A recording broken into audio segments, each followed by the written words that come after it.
Well, welcome everybody to week 2 of our December online program for the alumni of the Sunshine Coast Health Center. And this month we're talking about confirmation bias, one of the insights we've had in psychology.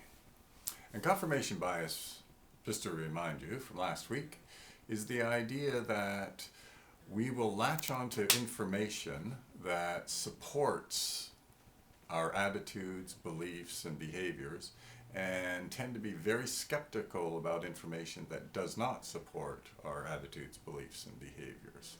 Okay, so the holidays are coming up. And for some of you, this will be a bit of a struggle, right? Because as we mentioned last week, you'll be seeing your buddies go out drinking and maybe even family having big parties. You know, the relatives are coming in from out of town. And there'll be lots of booze and all that.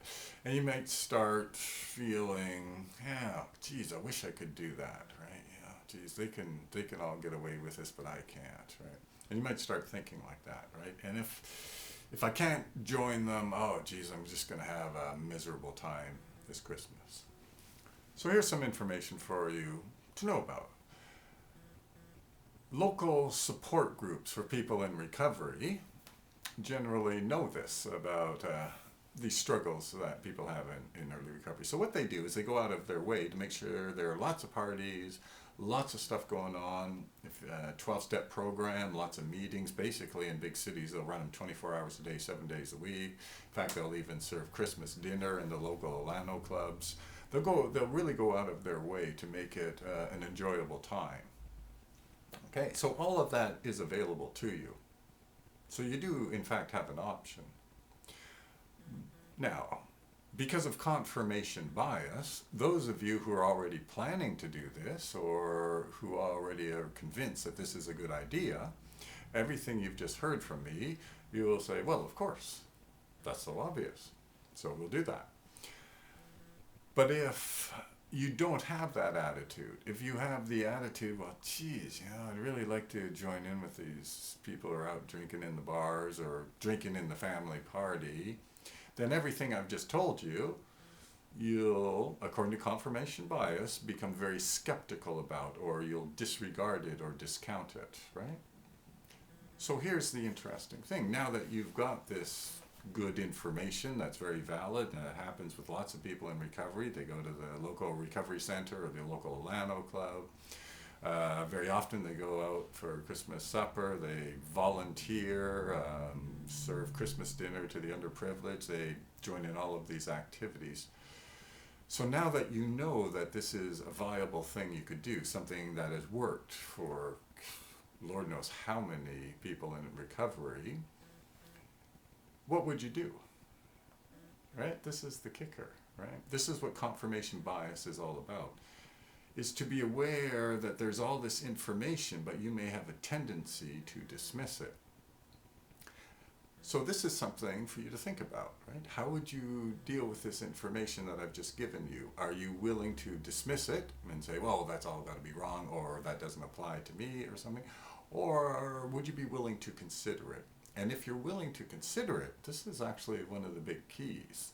And the best way to be willing to consider it is to keep an eye on what you actually got into recovery for, right? And if you're like just about everyone I've ever met, they got into recovery because the life they were living really wasn't working out too good for them. And so what they came into recovery for was to get a better life, right? And keep your eye on that, right?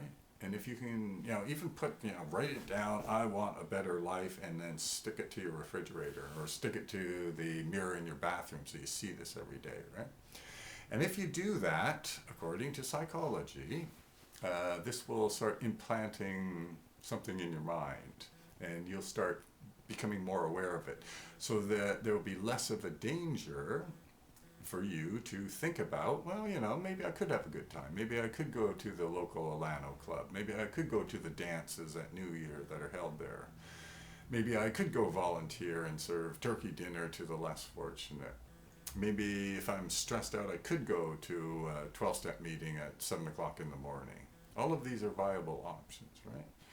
And so if you keep in mind the goal that you actually came into recovery for, Who knows? You may spend a little more attention on this idea that there are other things you can do. You're not alone in the recovery business. Lots of people are going through exactly what you will go through this Christmas, right? And there are lots of opportunities to join in clean and sober activities if you make the choice, right?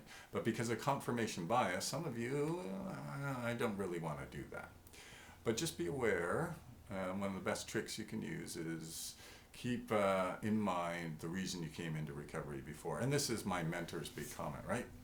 Everybody is a racehorse and everybody is a donkey. If you don't pay attention to the racehorse, you're stuck with the donkey. Okay, so anyway, next week we'll be back and we'll figure out another trick for you.